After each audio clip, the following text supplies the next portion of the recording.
Supporting a football club like Arsenal is like an odyssey, and it's a journey. When I see that it's the only reason why these guys didn't go all in is because they had a beef. I had more anger for the people involved in the club that didn't make that deal happen. William Saliba, if we can keep that guy for 10 years, I think he becomes a legend. I think we win various titles. And Eddie and Ken. You know what? People that suffered during that period was us, the fans. I burned his shirt when he went Man United. I absolutely hate Man United, and the fact he went there, I'll never forgive him for. Yeah, that'd be pretty disastrous to spend over 200 million and fall out the top four. Kroenkes owe the fans. If Liverpool win the league, Klopp's legacy probably overtakes Wenger's. He denied Tottenham that Champions League. Oh, yes. That's true, you know, that's true. That's outrageous. What's going on, people? Welcome back to DR Sports and welcome to the third edition of Roundtable. This is the AFTV takeover. Got some familiar faces with me. James, Robbie, Turkish, Laurie, and myself. We're going to be discussing, the ins and outs of your journey into supporting Arsenal and also what's happening right now. Some of us have been brought together through the channel. Some of us have been brought together through family. But let's get into this. We've got a lot to get through. Let's start straight away, nice and easy. I'm not going to let any of you speak. We'll go straight to James and ask you, why Arsenal, James? Why do you support them? What was your moment that made you realise this is the club for me? Oh, you want to know why I'm an Arsenal fan? Yes. My dad's an Arsenal fan. So grew up just sort of, when there's someone who's sort of celebrating goals as a young kid, you sort of pick up on that. Although I got into football really late. So the first Arsenal match I remember watching was the Champions League final. And I've been in the mud since then, so there we go. I'm the reason. I'm the reason Arsenal have not had the best of 20 years, but it's all right. I've had some good moments. Good. Robbie, I want to come around to you. Your entrance point into Arsenal, why you support them? Champions League final. He says the Champions League final. Remember, me and my brother was at the Champions League final. We were. Yeah. Right, and that was watching it on TV. Must have been bad.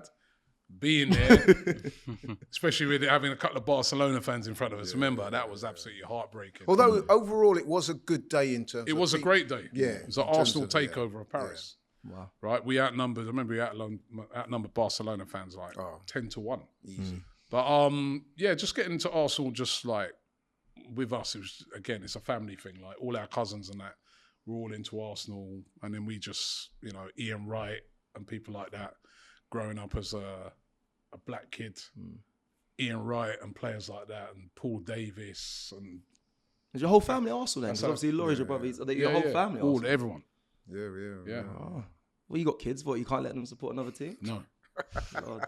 But the other day, my daughter said to me, she loves Trent Alexander-Arnold. Mm-hmm. She just, my younger daughter. And she was dropping some little hints about Liverpool. And I just said to her, the door's over there. Yeah. With Klopp. She goes, you're being serious? That'd be child abuse. I said, yeah, call them up. That's tremendous Jamaican parents. Call them up, man. I go, you're not supporting Liverpool in this house. Right? So, no, they're all Arsenal. Cool. Everyone's Arsenal. Wicked. Turkish. Introduction to, first and foremost, I started watching football through my uncles. My dad was never a fan of football, so my uncles, Turkish football. Turkish people are passionate about football. Oh, we've very seen passionate. you. Yeah, we've seen you supported watching Turkey my, as well. My uncle, Fenerbahce, my granddad, Trabzonspor, a couple other uncles, Galatasaray, Beşiktaş. It was always heated watching football. So that was my introduction to football in general and more internationally. Then my granddad turned to me and said, my granddad's a Tottenham fan. He turned to me and said, listen, we live in North London. You have to pick, Arsenal or Tottenham or Arsenal. You have to pick one of them so we can start going to games, or you can start going to games. And it wasn't a choice. Even though he supported Tottenham, there was a culture about Arsenal. And at the time, even so young, I was like 5-6 years old. My friendship circle, even then, was very multicultural. And back then, to have a multicultural friendship circle was a lot rarer than it is nowadays. So I looked at Arsenal and it resonated a lot more red. We wear red, Turkey wear red. It just made sense. So that was my introduction to it. My granddad, Tottenham fan, took me to my first game at Ivory. Yeah. Ian Wright scored, Kevin Campbell scored, and I talked to both of them intermittently. It's crazy how things have moved on. And they never knew you'd grow up to be Turkish LDM. Yeah, it's crazy. Isn't it crazy what can happen? But yeah. I want to come back to you on that Turkish, but Laurie, your introduction. Yeah, similar to what Robbie said. And talking about the cultural side of things, that is very crucial and I'm sure Robbie will agree. So growing up, we were born in London, but we moved to Luton. And our peer group, our circle of friends, there's a lot of black guys, white guys, everything. And football kind of united that group. And back then, Arsenal, it was a time when racism and stuff like that was quite prevalent. And Arsenal at that time as well were known as a team that was quite diverse. The fan base was quite welcoming compared to, say, other teams like Millwall, West Ham, Chelsea. Arsenal kind of stood out as a team that you could get behind. So that helped as well. And then, of course, like Robbie said, and Turkey said, Ian Wright, people like that, Rocastle, you know what I mean? So it was kind of, it's a good fit. It's a good fit. Let me come back to you, Turkey. So you spoke about, you know, the days of there's Invincibles, the doubles and whatnot, and there's an age gap between, let's go, Turkish and James. So what you've experienced, and I know you very well in the fact that you collect a lot of, you know, Arsenal much. You've got your collectibles in your collection is crazy. I don't think many people know that, but you hold on to a lot of, I suppose you couldn't say the good times of Arsenal. Have you seen, you know, the change from those days and to what it is now and what you hold on to? Big change. I mean, you started supporting Arsenal. Well, you remember the Champions League final. For me, that's when the glory days pretty much ended. You know, I look back at that as we haven't recovered from that. Whereas you started supporting, and many fans like yourself have started supporting Arsenal during a time where we haven't been winning major trophies. We haven't been competing at the top. That's why there's so much discourse on social media, because it's like new age fans. You know, they look at Arsenal now, especially, and say to themselves, "This is the best Arsenal we've seen." You know, so, you know, let's be patient. Let's ride the wave. Let's give new contracts. Let's trust the process and all of this. Whereas, does that frustrate you? It frustrates me. The disconnect frustrates me. I can actually take a step back in any situation in life and put myself in someone else's shoes, because I think that's the best way to understand the situation. So I can take a step back and think to myself, all right, if I grew up watching Arsenal and we wasn't winning anything, then maybe I'd be very different too. That's what frustrates me the most. But my view is Arsenal growing up, top team, attracted top talent, pioneers in the game, very multicultural side, one of the originals, like Laurie said. We deserve to be at the top of the tree. So yeah, very different to younger fans. So James, let me get your thoughts from that side. You've obviously from the Champions League final, seen a few FA Cups and whatnot, but as an Arsenal fan, a different experience. I know how much you know of the Arsenal from obviously before the Champions League and that, but what's it been like going, what you see now and those years that you were following Arsenal? We feel more serious now. We feel competitive, you know, on the pitch, off the pitch. Signing Declan Rice for 105 million, like that was a big statement. That was a big moment, I think, for the club. But also going toe-to-toe with City. I think in hindsight, last season we fell away too much for me. But still, at least we reflect on that season where we look at a team where, no, we had a title-winning side there. It felt, or at least nearly. So the last couple of years have definitely felt the most hopeful I've been. But I've always been hopeful. Like, you know, and I've seen good Arsenal teams and I've seen some great Arsenal players. I just wish I'd see them as part of a great Arsenal team.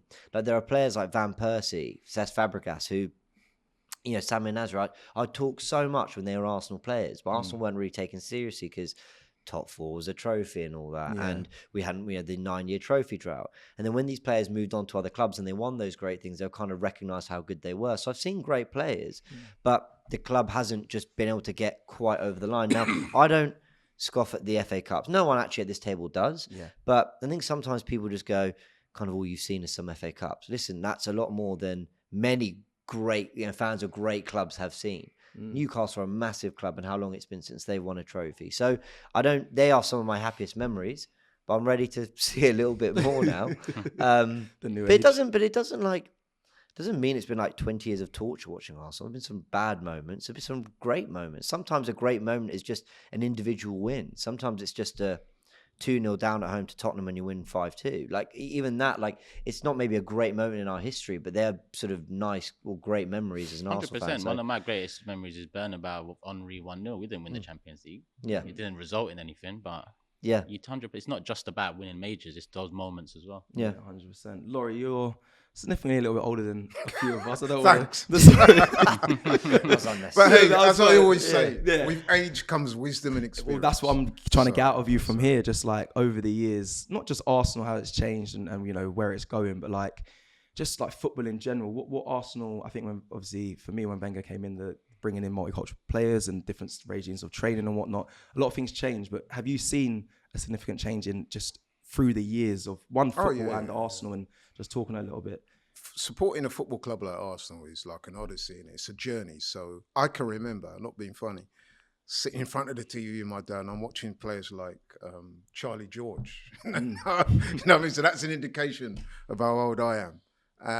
And then right through some of the great players are Charlie George, Frank McClintock, Charlie Nicholas. You know what I mean? Right through Ian Wright, Rocastle, Paul Davies, Bergkamp, Henry. You know what I mean? And the list goes on. So it is a journey, and there's a lot of ups and downs. But as a fan, you accept that. You know what I mean? It's also part of being a football fan is. And plus, I love sport anyway. Yeah. So to be honest with you, I don't take it too personal when Arsenal are not doing too well. Yeah. Because being an older fan, you understand that sports can be very cyclical. Yeah. So Arsenal in the early noughties, right?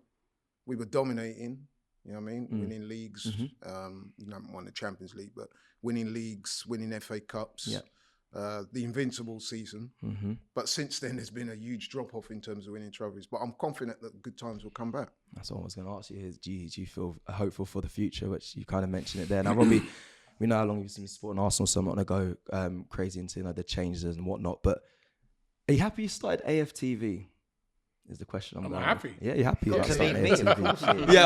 I wouldn't James, know you happy you guys. started? Yeah, no, I'm very happy I started AFTV. You know what I mean? When you start something and you're hoping for it to be successful, you're hoping for it to be popular, and then you see it become that, and you see it actually exceed what you was hoping for. You see it be a real game changer and really change an industry. You've got to be. If you're not happy with that, then there's no point in doing anything. So yeah, I'm very happy with that. I'm very happy with the fact that I get to meet so many Arsenal fans all over the world. It's been unbelievable. I mean, an unbelievable experience. I mean, how would you describe the journey of it? The journey's been a great journey. It's been a journey where there's been massive ups, and there's been downs as well. Yeah. But it's all been, when people sometimes say to you that you learn a lot on a journey, I think, on this journey I've learned so much. And you got to remember with AFTV, there's no blueprint before it. Nobody had really done anything like this. So you're doing stuff, and if there is something bad that happens, I always look at it and say, well, that's a part of the learning. I didn't really have nobody to look to. Yeah, to look to before who'd done that, where I could have said, right, don't do that step because it will end in this, right? So then I take it and say, right, that's a learning curve there, But it's a great journey, and I can't believe how long sometimes we've been doing it. You know what I mean? Yeah. It's like nearly 12 years now. It's 2012 crazy. you started, right? 2012, and we're now in 2024. So this year will be like 12 years, and it still seems fresh to me like when I started it. So, obviously it's grown a lot more, but it's crazy. What's the ultimate dream? Like, what would you love to see Arsenal win the league, being with this company? I mean, I think I spoke to you guys about this before. Last season was such a disappointment for me in how it ended, because honestly, I thought for me, it was going to be the pinnacle of doing this channel, watching Arsenal throughout the season and then winning the league finally. And when I hear James talk, and then I've spoken to other fans as well, younger fans, and I mean, to remember at first I was thinking to myself, sugar, they've never seen us win the league. We like Laurie said, you know what I mean, and Turkish said, we used to dominate. What you see in City do now, we used to be that team. Dominate leagues, go a whole season unbeaten. There's something that nobody can do even now. Yeah. Right? We did that. And even before we did that, the season before, we only lost one game. We dominated. Yeah. Right? We had the best players. We had the sexiest players, when they say sexy football. We played the best football with it. Agreed. We were just like the poster boys for football, right? And so then we've had this really horrible period where, we just not got close to, because I judge a team on challenging for league titles. You can win cups and all that, but really the real barometer of a team is how you are doing in the league, season in, season out. So you never, like Chelsea having a terrible season, they could end up maybe winning a League Cup. and at the end of the season, someone might look at it and say, "Oh, we won a trophy." But I still think they've had a bad season because you're not challenging in the league. And I've not seen this team challenge in the league since that Champions League final. We've just not been nowhere near it. Our season's over in January. Yeah, I hear you. Right? And last year I saw a challenge. And it was really disappointing that we didn't get over the line. And, and I want to see more of that with Arsenal. I think we keep being in and around it. We will eventually get back to winning leagues. So last season was disappointing for me because I'd love to win the league while doing this channel, man. You know what I mean? There's been people in the past have tried to pin negativity to us. Oh, you lot, I bet you love it when you lose and all this crap, right? And, it would have been wonderful to really celebrate Arsenal winning the league on this channel. Yeah. And it was so disappointing the way I was flat all summer. Honestly, I was. I felt until we went on. Remember last year we went on that tour. Yeah. I felt flat and deflated until we went on that tour again when we went to America. I saw all the fans and everybody's optimistic ahead of the new season. And then I lifted myself again and started to sign players and all that. But up until that moment, I felt so deflated that we hadn't won the league and that City had won it again. And and I just want us to just keep challenging for the league. Yeah. You know what I mean? Because like Turkish said, it's what we used to do. Our time is coming.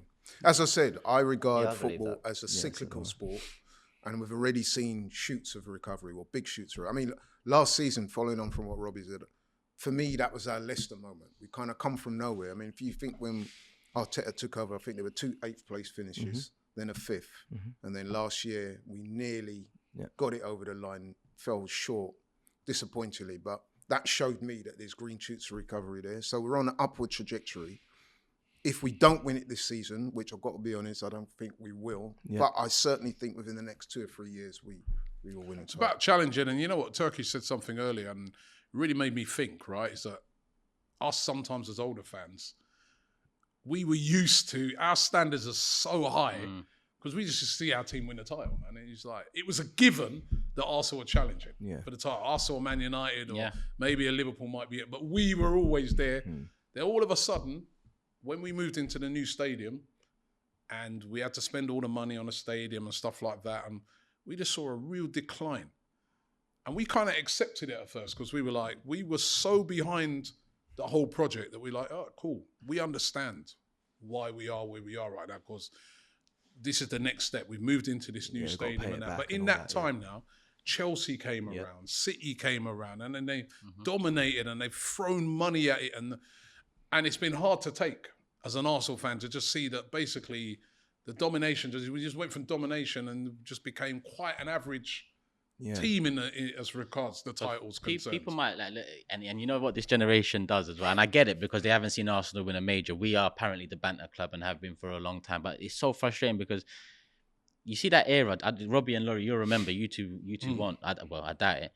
2002, 2003, 2004, internet, social media, it wasn't really a thing. But across news, punditry, newspapers, and every platform they had back then, the common argument was who would win in the game, Arsenal or Brazil. Now, deep Brazil, yes, remember that, Brazil, them times. Yeah, Brazil, crazy, them times were one of the greatest Brazils. R9, Rivaldo, Ronaldinho, Lucio, an abundance of talent. And the common question was who would win, Arsenal or Brazil, bro? Yeah. That was all over the place. That was the conversation. That just shows Wasn't there how, that headline? how big we was. When was that headline? Arsenal win the World Cup. I remember that as well. There was something like that. We get annoyed because Thierry Henry, we thought we'd been robbed of not winning the Ballon d'Or. Who have we got near that? I mean, since so you got to you got to see where we're coming from, right? And then to see the team just become, also quite mediocre up until recently. That's why with me, a lot of people I'm giving Arteta a lot of time, right? A lot of people with me have been like, yeah, but you're it's almost like you're ready to give him so much time. Yeah, PR and all I'm like, this. Because I've seen this guy come in and make us again be challenging. And I've not seen that for such a long time. It's about challenging for the league. Even this season, all right, I know we've had setbacks, but we're still in and around it. That's where a club like Arsenal should be every season. And he's got us back to that level. And I want to see the owners now. They have been backing him. I want them to continue to back him because I feel that we've got our stadium now. We've got all it now. Give him the players. Does anyone feel different to this? Because people have been saying, can Arteta really win you guys a significant trophy? I know he's won an FA Cup and whatnot, and some that is significant. But the league or the Champions League, does anyone feel different to what we're saying? Because can he get it over the line? Before you go to others on that, let me just jump in and say with what I've said a few times, right? I think he's done brilliantly. You've got to remember the guys he's got to get past, right? We've been talking about Jurgen Klopp saying that he's hanging it up at the end of the season. Mm-hmm. That's good news for us because he's an elite manager right up the very top, right? Who's won everything, has been doing it for years. He's got to get past him, and he's got to get past probably the best manager we've ever seen, right? In Pep Guardiola. And it's not easy. I think if those two weren't around, maybe he probably would have done it. Somebody was saying to me, "Oh, Robbie, this season, if you don't do it, let's get Xavi Alonso." I said, Xavi Alonso is doing in Germany what Arteta did last season, which is he's just emerged, he's challenging for a title. We don't know if he's going to win it yet, but he's challenging for a title, right? With a team that you didn't expect.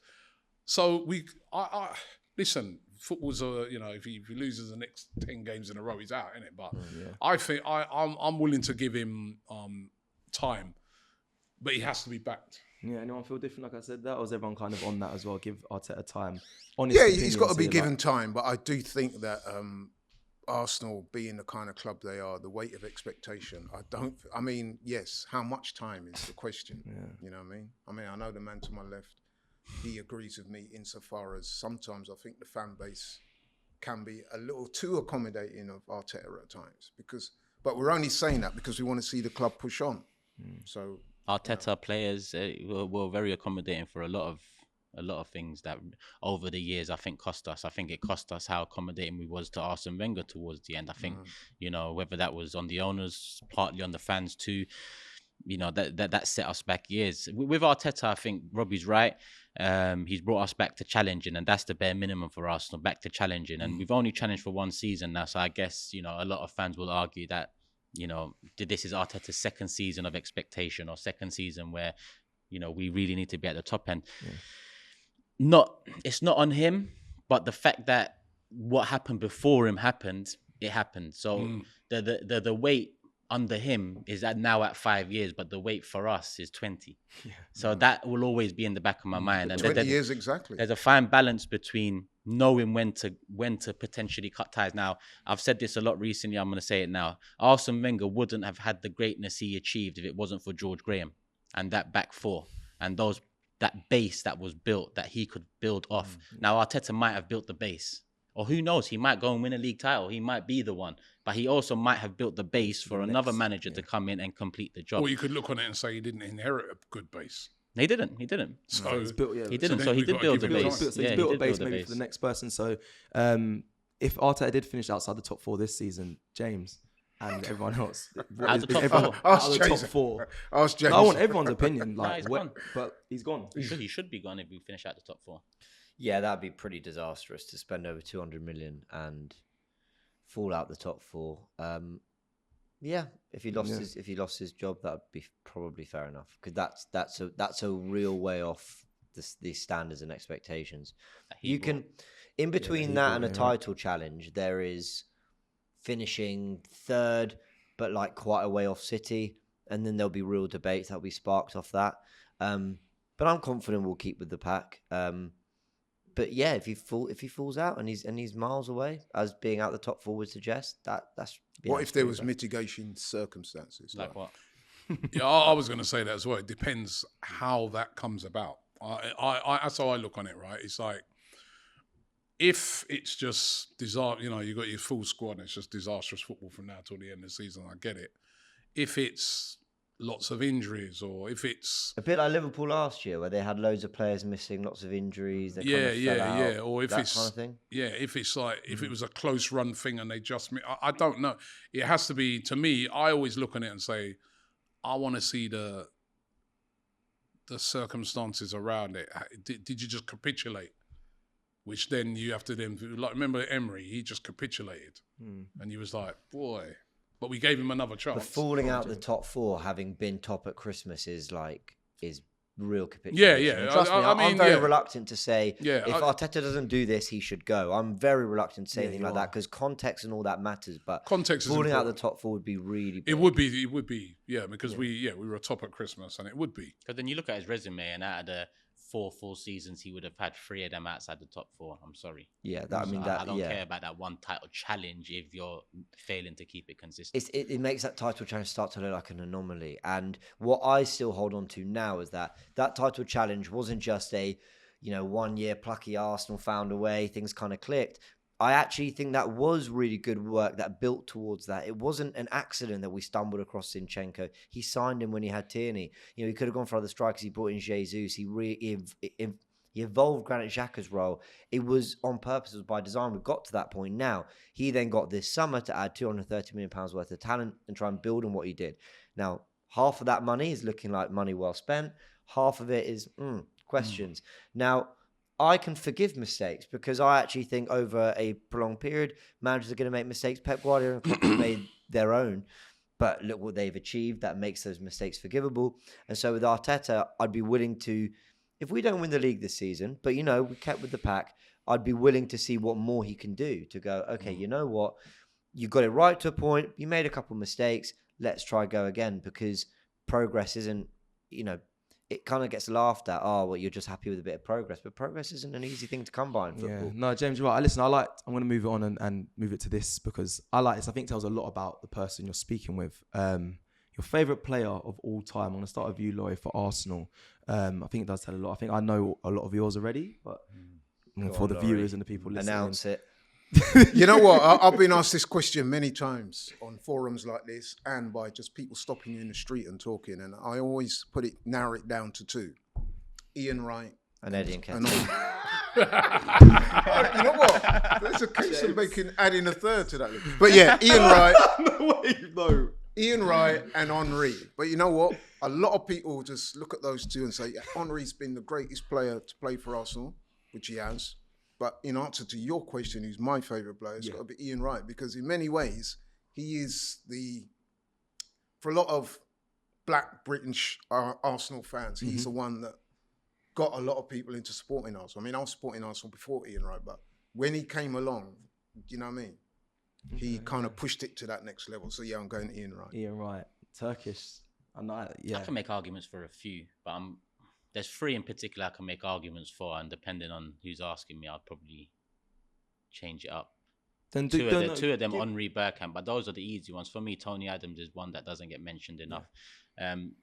I think Ian Wright was much more of a reason for me supporting Arsenal than Tony. But once I started supporting Arsenal, doing a bit of background checks, a little history checks, and you see what Tony Adams achieved coming through the ranks, captained an Arsenal side to a title in the 80s, in the 90s, and the 2000s. The only one to do it across 3 decades.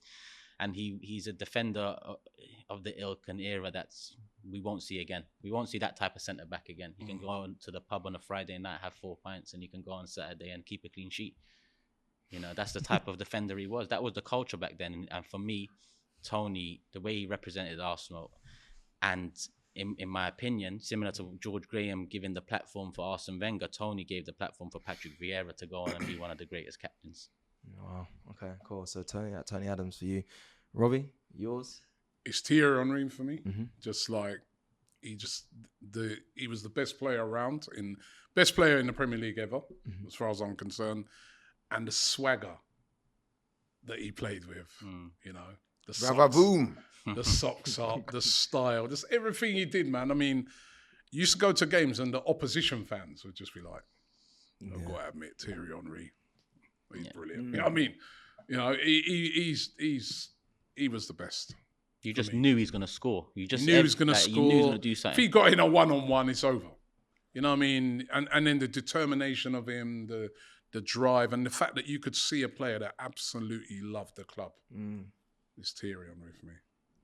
Yeah, I mean, when I answer these questions, I never want to pretend I saw more of a player than I did. So I know how good Tony Adams was because you watch the clips, you read the history books, you just learn. And Patrick Vieira and Thierry Henry, and Thierry Henry is the best. I mean, I did see him at Arsenal, and like he was, and as a young kid, sometimes you're more enchanted as well. Yeah. So my answer is slightly different. And it might not go down well with Arsenal fans, in particular because of how he left. But my favourite was always Cesc Fabregas.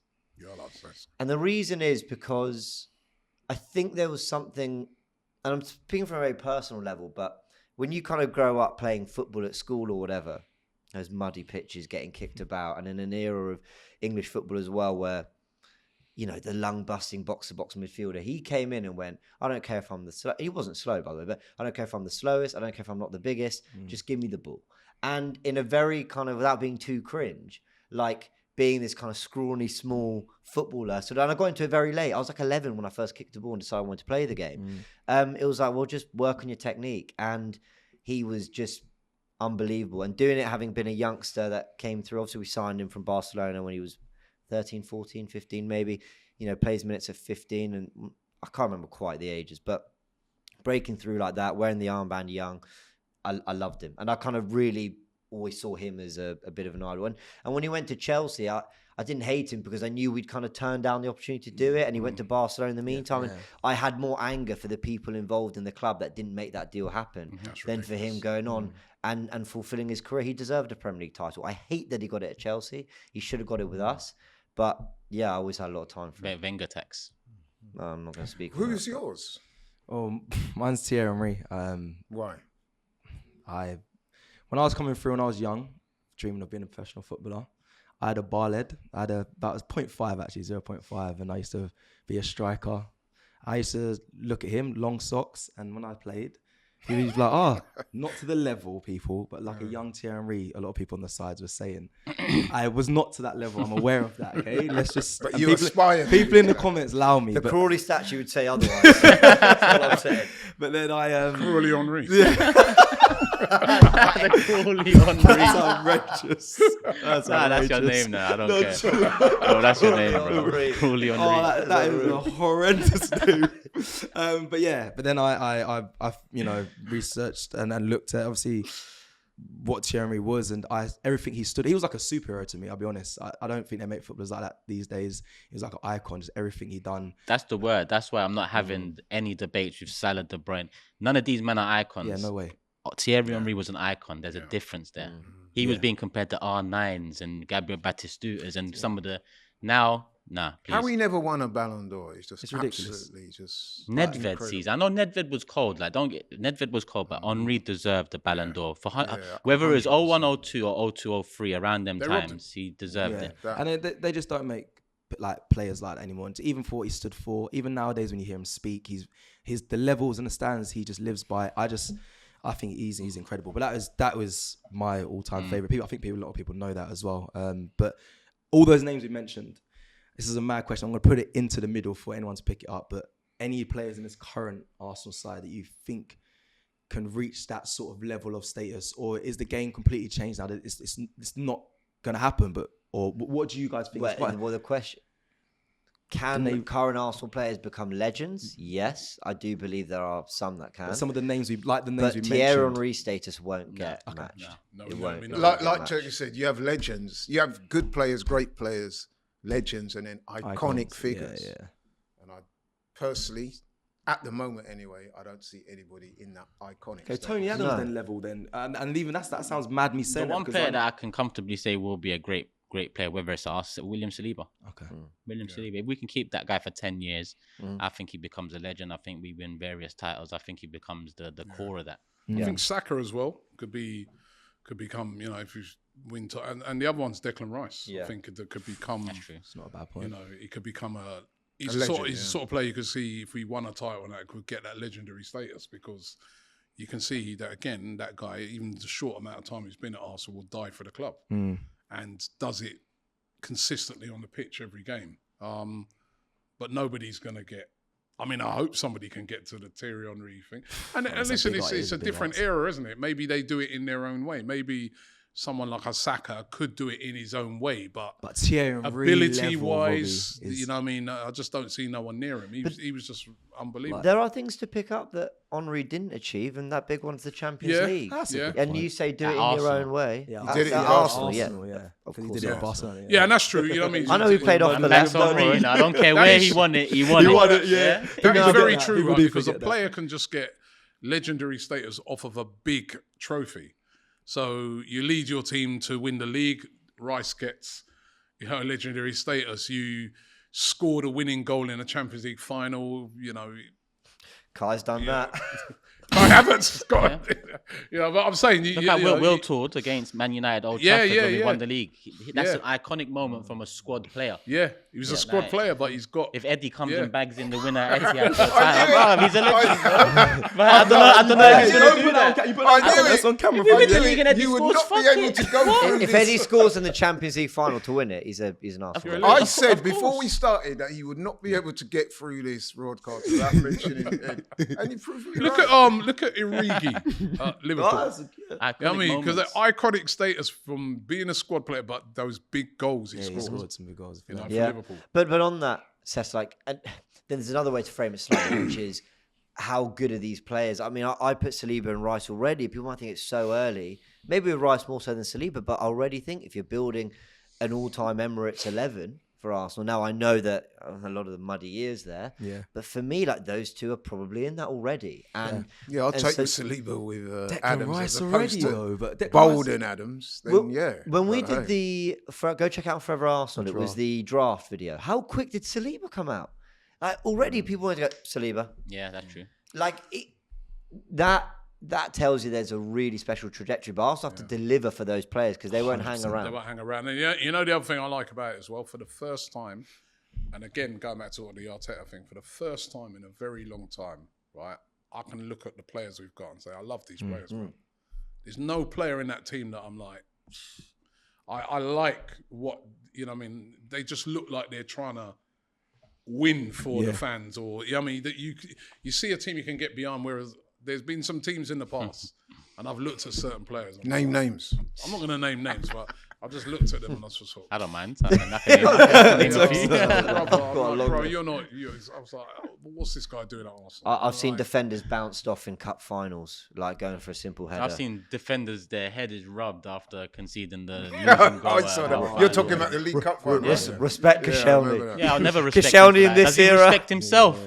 Barry Ferguson robbed your head in a cup. At least go and bang him. It's the last minute. Get him At least bang him. That's the highest level of Fuck it. disrespect. Koscielny's one of those players that, like I said with some of those others, if you put him in one of those top teams of that era, I don't think he'd have looked out of place, man. I actually thought Koscielny was a good player. He was a good player. He was a good player. He was good, not world class. No, he was a very good player. He was done dirty by the era. Just quickly, because I know we spoke about iconic players and players that maybe reaching that level, from to iconic players to players that we don't really love. RVP saying he won't come back to Arsenal because of the fans, Turkish. Okay. Yeah, I just want to get your Was that an official quote? Yeah. Yeah. That was real. Yeah. Yeah. Okay.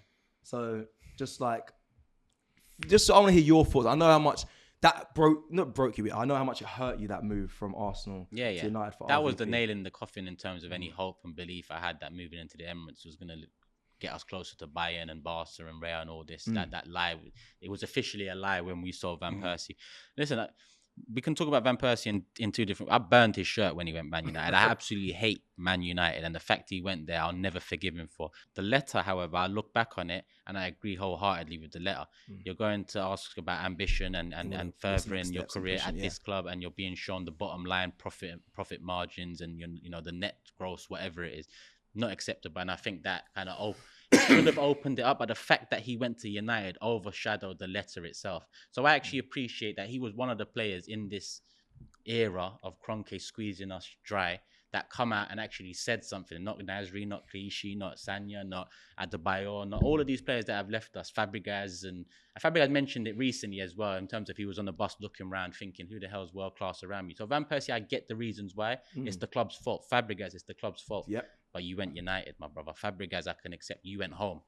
Van Persie went United. The little boy inside of me, please. And now you're saying, you don't want to come back. No one wants you back, bro. No, it's true. I think Arsenal fans also need to drop it. If we wasn't clicking, if we wasn't tweeting about him, if we wasn't abusing him online, he wouldn't need to come out and say, let's just leave him to it. Go and do what you need to do, because that season at United, that pains me. One of the worst seasons to see a striker that I had.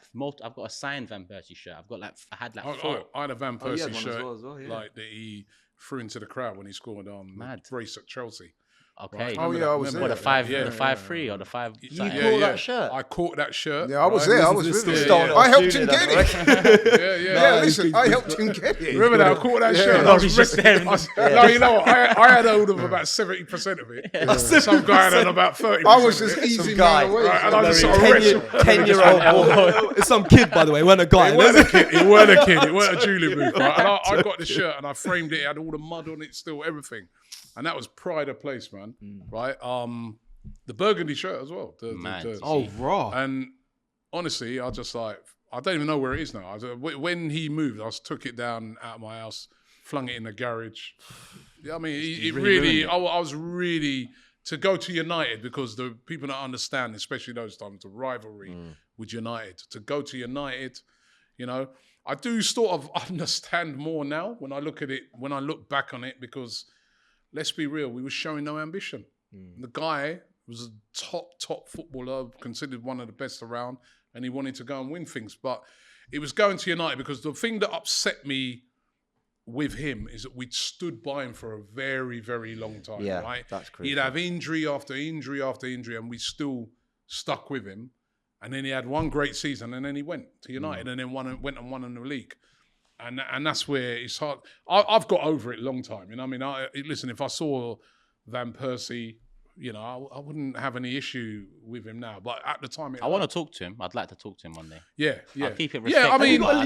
mean, You must have a list of people you want to talk. Because I feel Van like Persie's high up on that list. okay, cool. Because I remember there's some I people. don't understand some of the things he said, but yeah, I think. And listen, he shouldn't come back to Arsenal because you're a United guy. That's how I look on it. that's You know what I mean? true.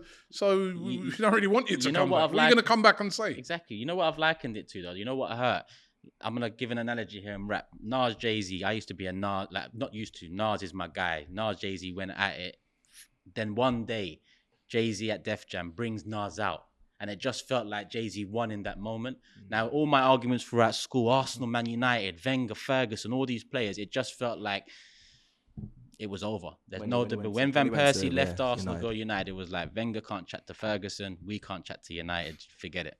That's it. I must admit, I've got a slightly more nuanced view in it, because I've always felt that, anyway, over the years, I felt that although it's a team game, football, especially at the highest level like that, they're individuals, man. They want to win things. So if Van Persie felt that the club weren't serving his best interests, he's probably thinking, you know what, I'm a great player. He would have known that. I want to finish my career by winning things at the top level. They're not United, though. Could have went somewhere Yeah, else. but I mean, I was going to come on to That's that. that's So what it was for me. I don't have too Even much of City an issue of wouldn't have him. cared. Yeah, I don't have too much of an issue of him leaving.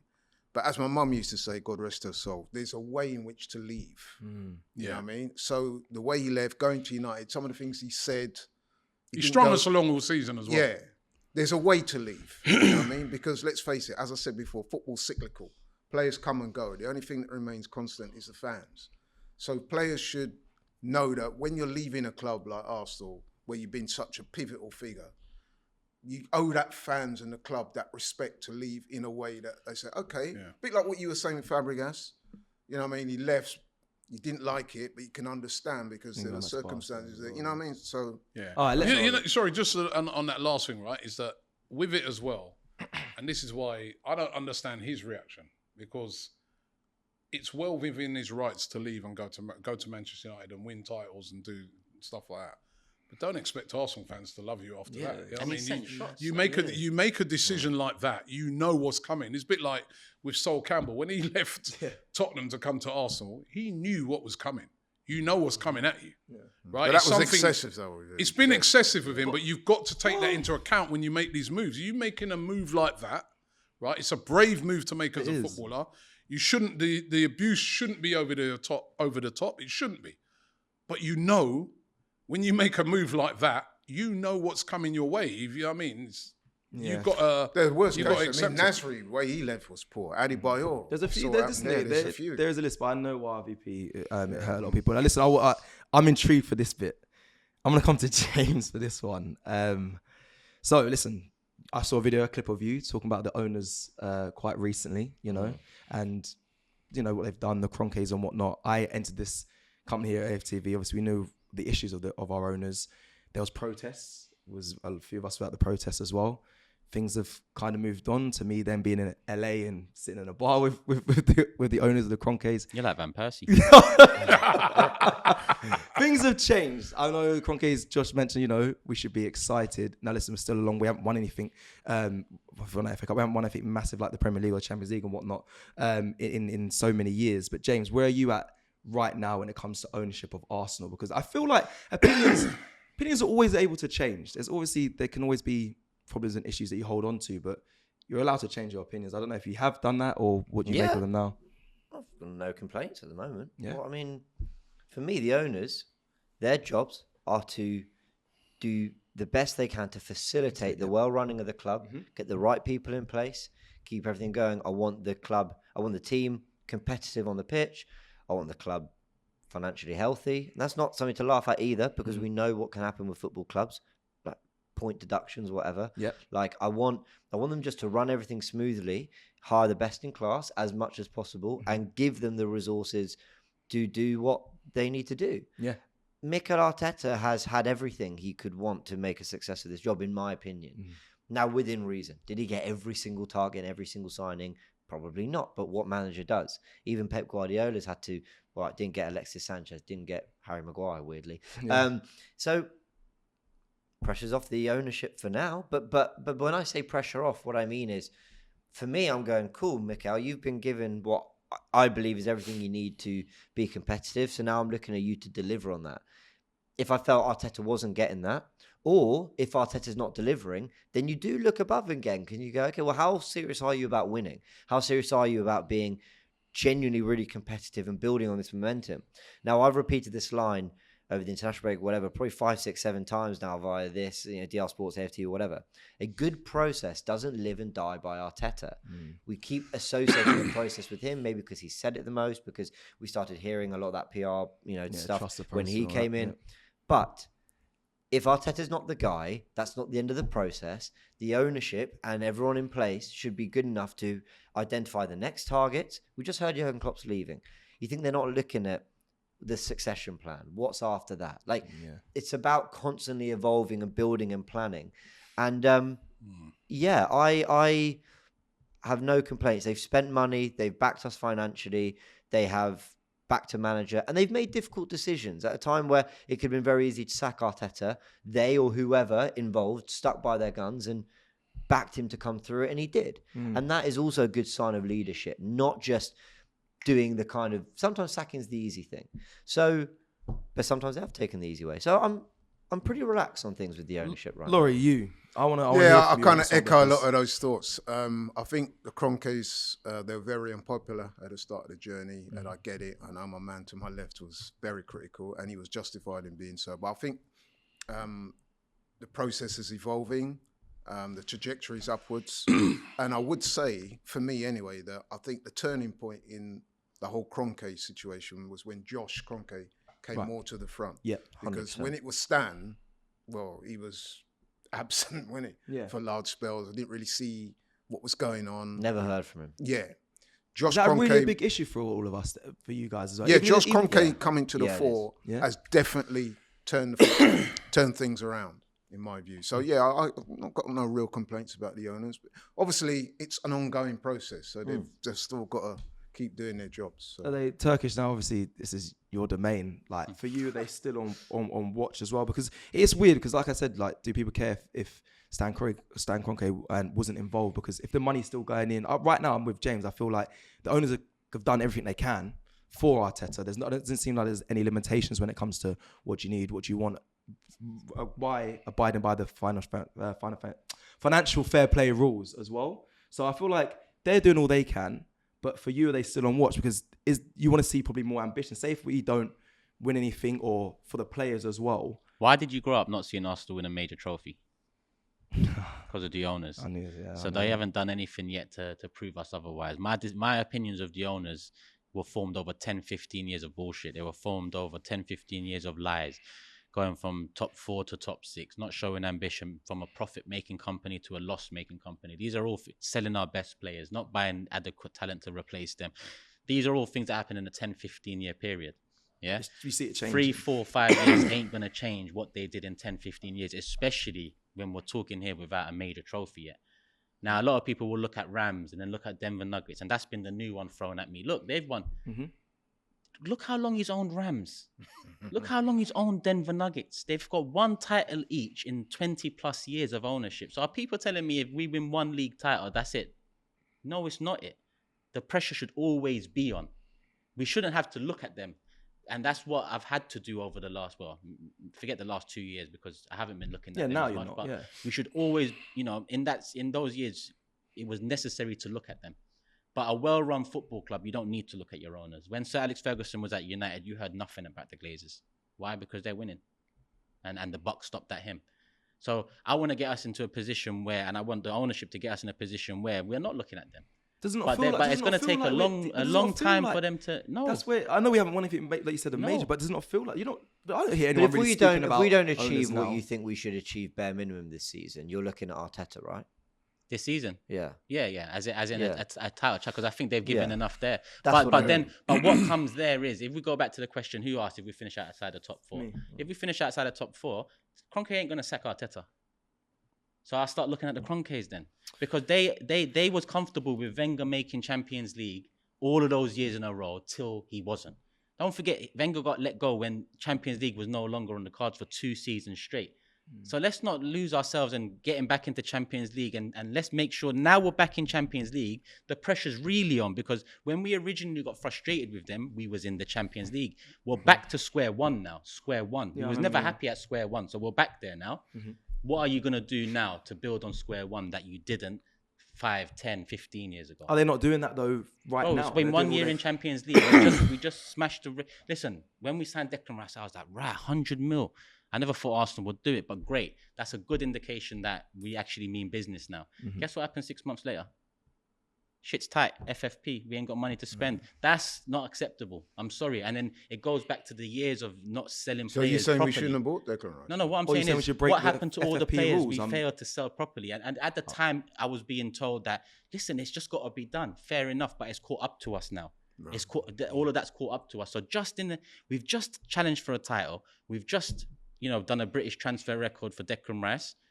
And then 6 months later, we're brass or we're tight with FFP. I'm sorry, they need to fix that. And you ain't got 2 years to fix it. It's been 20. If we're talking about Arteta in 4 or 5 years, with Kroenkes, it's 20. Yeah. I'm a little bit with Turkish on that. I feel the Kroenkes owe us fans. They owe us. I'll give them like the first 5 or 6 years, right? Because we moved into the new stadium. Yeah. Times were hard. They, we don't, and we were doing things the right way, right? I'll give them that. But that next period after that, we've now found out that the reason why they didn't spend is because there was a beef between them and the Usmanov. Yeah. That's why they weren't spending money. The difference between that period and now is that they got Usmanov out of the club, right? Which turns out to be a good decision. I always used to think, Usmanov might be better because he was spent. Turns out that was a good decision, right? For him to go, because we've seen what's happened at Everton, etc. But it was a beef. Basically, they sort of said to themselves, he's a 30% owner. We own 70%. We ain't going all in while this guy's here because we don't like him. So we're not going all in, right? Soon as he's gone and Usmanov's been moved out, I don't know if people see this clearly, right? It's a business play. Soon as he's gone now they've said, right, now we own it all.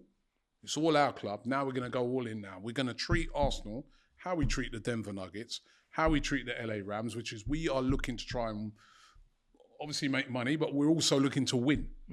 And that's why you've seen a complete change in the way they're spending money, in the way they're doing things, in the way now Josh Kroenke's got involved. That's why, because Usmanov's gone and they own all the club now. And now they are showing it the right care and attention that they should have been showing it in the first place. And now we're starting to see them invest in the team and stuff like that. So, but they owe the fans because we've had to suffer that period when they had a beef.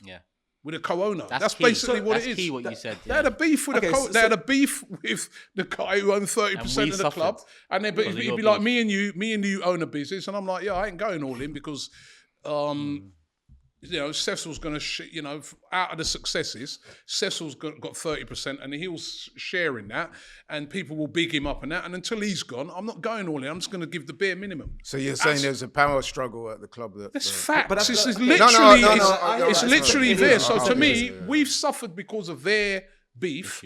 They owe us. I'm not, you know what I mean? I'm not like lording them up now and saying, oh, well done. I'm like, you now owe us to now treat this club in the way you should have treated it in the first place. And this is because I always used to wonder over the years, I remember one time I was in America and I was chatting to some American fans and they were saying to me, they said, Robbie, do you know, we don't understand why they're not doing more. And I'm thinking to myself, I looked around, I saw all the people in the room and all the fans had been at the game. I'm like, Arsenal is, despite how poor we've been over the years, it's such a major brand all around the world. Why don't these men just put some money in and get this? Imagine if we were winning leagues, how big we'd be. Mad. Chelsea and all those, because we're nowhere near us, right? Yeah. And then we find out, as I said, later on, it's because of a beef they had with the co-owners. That's as simple as that. That's why you've seen the change, because Usmanov and that are gone now. Mashiri, they're out. Yeah. But I think they own all of it. Even then, the protests, simple as that. The protests outside the Emirates as well, I think, did give them a bit of a to me personally, I don't really think it had nothing to do. That was to do with the Super League. All the protests before that didn't really have an impact because they were nowhere near as big though. To me, listen, right? All those protests before, I've been on loads of them. I remember the guys, the Black Scarf movement, all of those from when we first started doing the channel. They were all loud. There was banners, everything. They did nothing because all they did, they just stayed in America, stayed away from it, stayed far, didn't get involved, didn't spend no money, spent the bare minimum. If we made a little bit of money, we put a little bit of money what we made in. They've changed over the last few years because they owned the whole thing. And Usmanov and Mashiri, they're gone. It's all theirs now, and now they're saying, right, now it's ours. Now we're going to... And that's what it's boiled down to. I defend the Kroenkes to a degree. Not massively, but to a degree. But I even think that's giving them a little bit too much credit because that makes it sound like it was always the plan. Once we get full ownership, we'll do it. It was. That's what I'm saying. Maybe, but I feel it was, James. I feel like the line in the sand was that big protest outside the Emirates, which was... No, but that was the Super League. No, but the two things... What were they protesting? Was everyone outside going... Most people were... No Super League, or were they going... Kroenke out. Everyone was chanting Kroenke out. But they've had that before. Honestly, when I first started even doing the channel, there was as big a protest as that. They were going on more regularly as well. I disagree. That made no big. I disagree. The Super League things changed. A lot of the owners who were going to enter into the Super League because they were going to get a load more money, that humbled not just the Kroenkes, that humbled like all of the top 6 managers that went into that. Every single one of them had to come groveling back. We're sorry, blah, blah, blah. All right. But with regards to them spending money, signings like Declan Rice, Thomas Partey, Havertz, all these signings, right? They would not have done that when Usmanov was there. They still had the same amount of money. They're still billionaires. They made it, and they've said it since. So wait, they've actually said it. We weren't spending then because we didn't own it all. Yeah, okay. So if Arsenal win the league or win the Champions League this season, are you thanking the Kroenkes? I'd be looking at it and saying you're doing what you've. Listen, well done. Listen, I would give them. I'd say to them, well done, but you really do owe the fans because we've had to suffer because of your basically a business argument. They do. Are you thanking? If we win a major trophy like this season, are you thanking the Kroenkes? Because you said Eddie and Kate scored the last goal. Bro, let me explain something to you. We sit here now, and if I said, football heritage, Premier League, it's Man United, Liverpool, Arsenal. When the Kroenkes came into Arsenal, and even if we go to the 90s and let's say the Premier League era, how many Premier Leagues did United win? 13? Arsenal won 3. That's a 10 swing. So going into the Premier League era, that means Arsenal had more league titles than Man United. We're currently 7 behind them, right? They've got 20, we've got 13. So going into Premier League era, Arsenal had more league titles than United.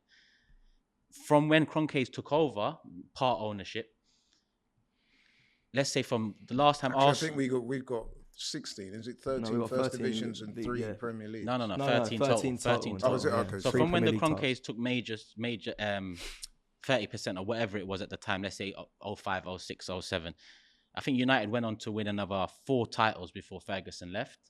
Arsenal, none.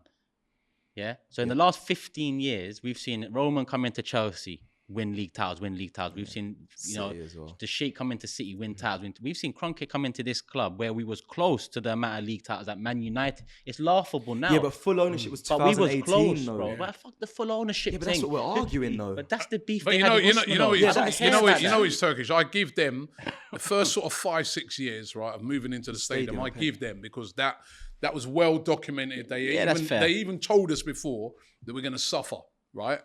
And fans took it. I'll tell you, Arsenal fans are so patient. People have a go at us and say we like to run. 100%. We're so patient. But the next segment of it, though, I don't take because it has turned out, in their words, and clear to see now that was just a beef between them and the co-owners where they were refusing to go all in. They just did the bare minimum because they didn't like this guy and they didn't want to share in success with him. And the people that suffered during that period was us, the fans, because we got nowhere near. Is it, it's no coincidence now they've started spending. Now we're starting to get towards the title. And that has coincided with them taking over the club completely. And they said themselves, now that we own it all, now you're going to see something. But you're right in what you're saying, the 5-6 years after moving into the Emirates. I get that. Yeah. But you see my angle to it, who the fuck told you to move us? But do you know what? They screamed at the time, this is the highest revenue. Soon after we moved in, it wasn't no more. And you know what, Turkish, they were right to move because you see every team now trying to get a stadium, trying to. But maybe we've done it too soon. They were early. Maybe they did, but they did it, and we got a great stadium. While Chelsea in their small stadium won Premier League, true, but now Chelsea. You actually see in Chelsea, they need a stadium. Yeah, they're trying. If they want to take that, now that Chelsea have got to play by the rules. Yeah. You can't just be Roman Abramovich pumping money into the stadium. Now, all of a sudden, Chelsea are realising that, hey, we're going to take that next step and keep this going in the next 10 years, right? And keep really be up there. We need a stadium. We need to get those corporate things in there to generate the income. And we've already done it. So we've already done that bit. I'll give... The stadium move, I'll give them But they don't even use the stadium right. Tottenham have built a stadium. They got concert after concert. And then you just come out. You just find that in terms of London, this has come out recently. Tottenham have generated the most revenue. Do you know how... but it's new, You have to... Do you know how many years I was told... One sec, Laurie. How many years I was told, they're doing it right by the business. Wenger is doing it right by the business. He's got an economics degree. But we are now a loss-making company. What business economics is that? No, but to move into the stadium was the right move. It was and yes, I don't think so. They did, you know what I mean? And there was factors, when you study it, there was factors around it, the property market crashed and all that really affected them. And I give them that. But it's that last sort of 10, when I see that it's the only reason why these guys didn't go all in is because they had a beef. Just quickly on the stadium thing. Simple. We got to give Arsene Wenger credit because he was a visionary in doing that. Arsenal literally. Yeah, but you're giving him credit for. Has it been a benefit moving into this stadium? Yes, on the long run, it What has. benefit, Laurie? It has. Why? Because more fans can go to. We haven't won a major trophy since we moved into the stadium. Yeah, that's slightly different though. With respect, that's slightly different. No, but I don't. In terms of I can't give a man credit for moving us into a stadium where I look at that moment and say that's when you sold us out. All those teams like Tottenham and all these, like you mentioned yourself about they're doing this and that now with the stadium. That was Arsene Wenger was the first one to really bring that to light at Arsenal. They've copied that model. Okay, they've developed it. You're talking about the concerts and stuff like that. That's always going to happen. But he was the visionary for that type of thing. So. Yeah, but guess what? He chose to build a new stadium rather than invest more into the squad and win a few more things before maybe deciding. Something had to give though. That was a big mistake. All I know is that now, to me, as far as I'm concerned, they owe the fans. Yeah. The Kroenkes owe the fans, right? Because we the ones have been the ones that have felt it. We're the ones who've had to see Chelsea fans coming at us, City fans coming at us, everybody coming at us. Potential legends we had win no titles at other clubs. Van Persie, that's their fault. And I don't want to. I don't sound too harsh when I say this, but let's say at the end of this season we are doing fan cams, or we've won the league, or we've won the Champions League, and you got that mic, and I'm saying I'm bigging up this team and the players and everyone involved. The Kroenkes are going to be quite low on that list, and that's not because I'm not appreciating that there's good work they've done in this. I'm appreciating the players on the pitch actually kick the ball and had to do it. I'm appreciating the manager and the coaching staff week in, week out who've had to figure it out. And like they're custodians of the club in the end. And I'll fair play, well done, like good job. But it's not a celebration of. It would be a celebration of Arteta, of Bukayo Saka, of Martinelli. They better not come get the mic if we win a title like they do with the Super Bowl. Basically, that's it. Because this ain't America. This ain't on you. Don't come to the pitch and take no mic. You know the funny thing is, right? It would be on them. Right, because they would have they would have given credit. They're now doing what they should have done, Turkish. Yeah. That's all I'm saying, right? But I find it hard to give them the full credit for. Right. I look back at the sufferation. That was because of them too. Yeah. Okay, fair. So, but they're now doing what they should have done. They're backing the manager, right? So, I would at the end of the season, I would say fair play to them. But why didn't you do them things from before? If I made a video on AFTV that got 1 million views, like. Credit, Robbie brought me in. But if people are going, Robbie, great, all the credit to you for that 1 million vid that James did in 10 minutes, there'd be a little part and be like, I did the work. Like, do you know what I mean? No, but you take yourself... And I wouldn't be there without him. And there's credit, but you get what I mean? I'd be like... The Kroenkes don't get the top credit. I'd be like, what? But the structure has to be there. Credit. The business model has to be there. The money has to be spent. So you do have to give them their credit. I know. Yeah, that's what I'm saying. I think they get credit. The thing is, Laurie, I think credit. I think if we won a title, they get credit. I think people have started crediting them now. People have started saying, well done to them. You hear people say, you can't blame the Kroenkes. I've said it. You can't blame them now. They're spending.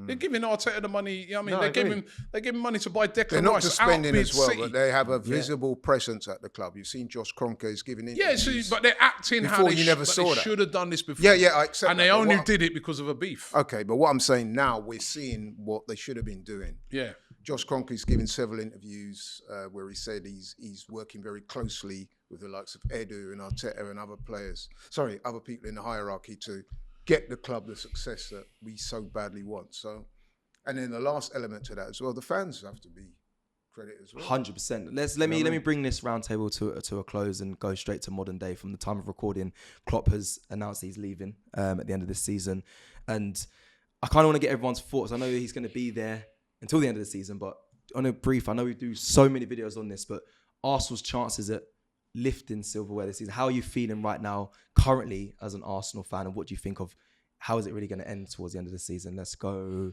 It's like wrestling a grizzly bear and it runs off and you're like, oh, okay, got away with that, and then a lion comes out. like Pep's still here. Listen, legend of the game. Yes, a league without Klopp, and I'm sure that they'll hire another good manager, feels more achievable for us. Yeah. But I have always believed we could win this league even with Klopp and Pep in it if we got it right. But yes, it's less of a hurdle, but Pep's still around, so Yeah, Pep. Let me go to you, Turkish, because Arsenal. It seems like now with Klopp leaving, and some of their players are. A lot of the big players at Liverpool are, comes maybe towards the end of their career, coming off. They're at the peak. It might be declining after this.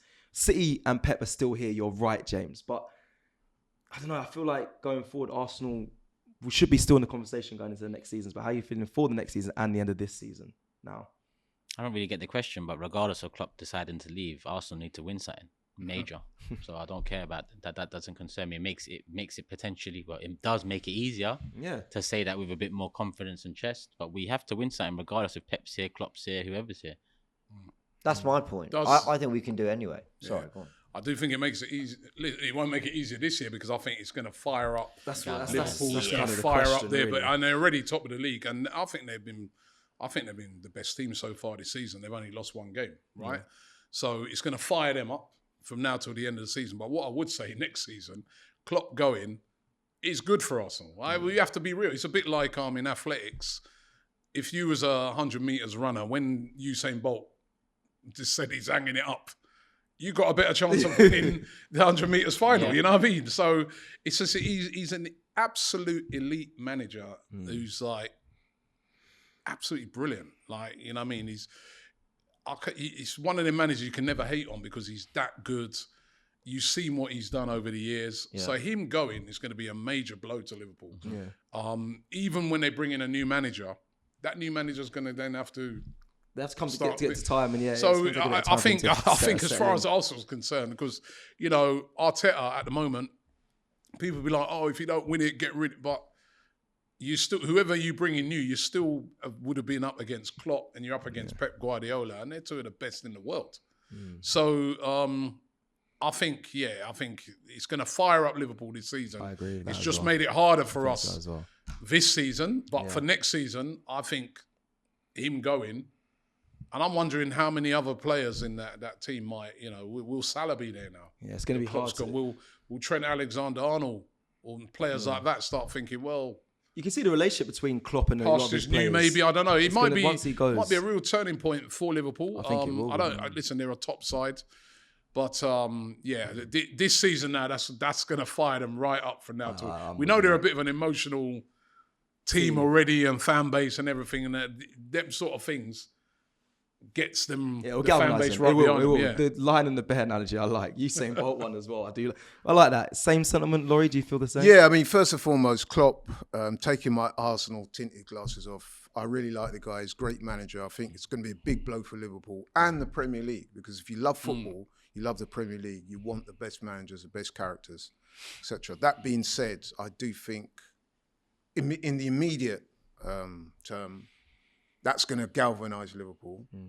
Still not quite sure if they'll, get the better of City, but that will galvanise them without a doubt. And I do agree with Robbie and the rest of the guys that in the following season it's going to be interesting, because no matter who comes in, there's going to be a time when that new manager's going to have to adjust and do his thing, and that's going to take time. And it could be interesting next season. You could have that scenario, and also the scenario with City, they may even get relegated. Yeah.